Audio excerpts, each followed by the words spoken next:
क्या हमारा दिल तोड़ के चले आते थे बुलाने पे ही दौड़ के। तूने पाया क्या हमारा दिल तोड़ के चले आते थे बुलाने पे ही दौड़ के। चले आते थे बुलाने पे ही दौड़ के। फिर गए मुँह हमसे क्यों मोड़ के, गए मुँह हमसे क्यों मोड़ के।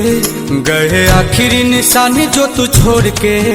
अब सोता हूँ दुपट्टा तेरा ओढ़ के। जुदाई तेरी जान ले गई, जुदाई तेरी जान ले गई। तुझे देखता हूँ साथ किसी और के, देखता हूँ साथ किसी और के। याद आती है पुराने उस दौर के।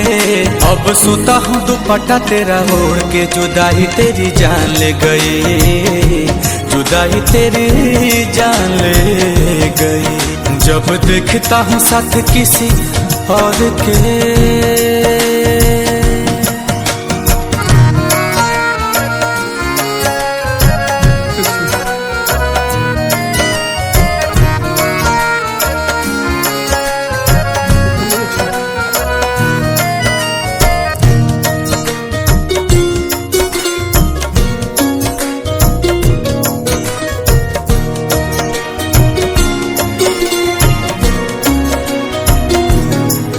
तेरी मेरी पहली वो मुलाकात थी, उस दिन से ही तू मेरे साथ थी।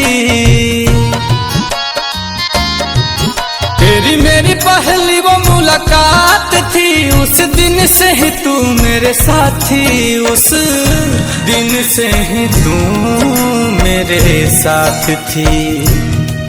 फिर तोड़ दी कसम सारी प्यार की, तोड़ दी कसम सारी प्यार की। तुझे हुई ना फिकर तेरे यार की।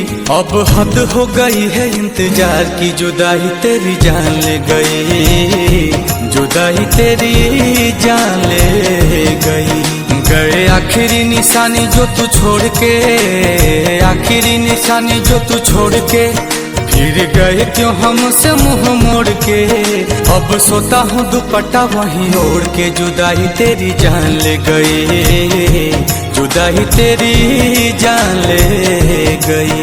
जब देखता हूँ साथ किसी और के।